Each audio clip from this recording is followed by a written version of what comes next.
इसे कहानी कहना गलत होगा। इस घटना को ध्यान से सुने क्योंकि यह आप बीती सच्ची घटना पर आधारित है।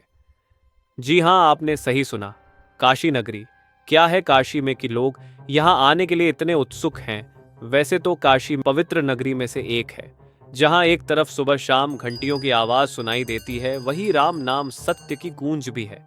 लोग देश विदेश से यहाँ घूमने आते हैं, लेकिन इस नगर में पवित्र जगहों के अलावा भी कई ऐसी रहस्यमय प्लेसेस हैं जिसे लोग जानते तक नहीं हैं, या अगर जानते हैं तो जाने से कतराते हैं। उन्हीं जगहों में से एक है राजघाट पुल का यह मंदिर।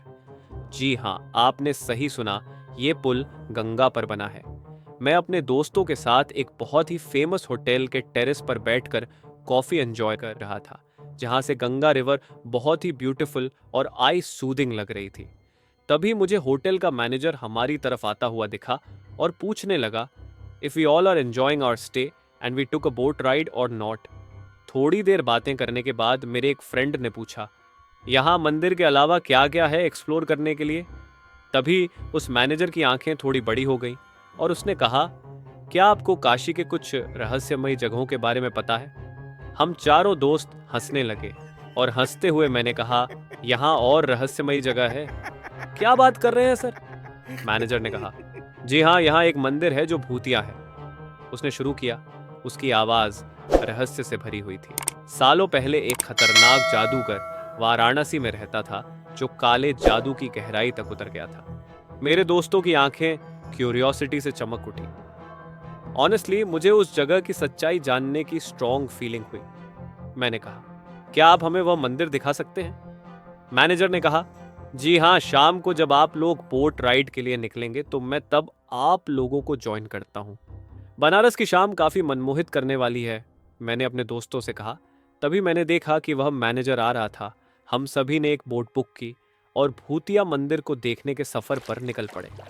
कुछ देर बाद घूम फिरकर हम ऑलमोस्ट उसी प्लेस पर आ गए जहां से हमारा होटल नजर आ रहा था। मैनेजर ने पॉइंट आउट किया कि वह देखिए, वह रहा मंदिर।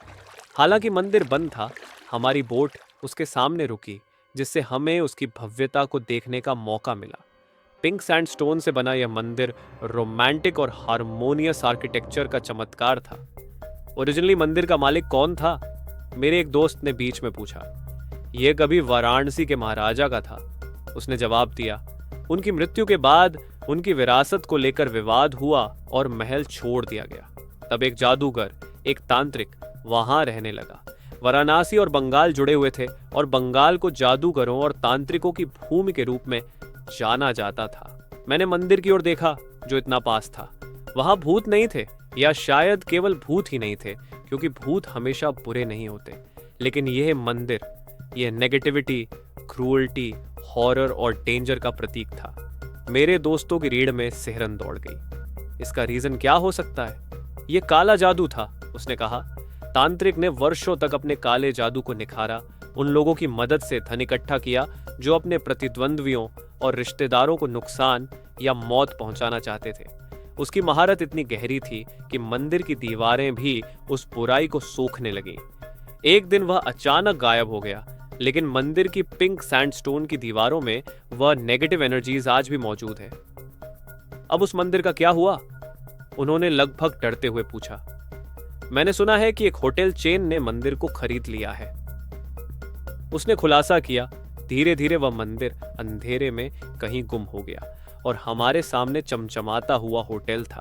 यह वही फेमस चेन ऑफ होटल्स में से एक था जिसमें हम ठहरे हुए थे। हम सभी बहुत डरे हुए थे। ये समझने की कोशिश में इतना खो गए थे कि हमें फील ही नहीं हुआ कि मैनेजर अब वहां था ही नहीं।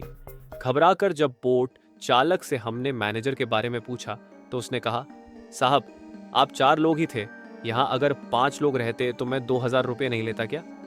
हम सभी की तो जैसे सांस ही अटक गई। बोट चालक ने आगे बताया कि आप लोग दिन ढलने के बाद यहाँ क्यों आए थे। यहाँ के स्थानीय लोगों का कहना है कि आधी रात को यहाँ पर अजीबोगरीब चीजें दिखती हैं और डरावनी आवाजें आती हैं। ये वजह है कि लोग यहाँ दिन ढलने के बाद आने से डरते हैं। वह मैनेजर कौन था? वह होटल सच में भूतिया था?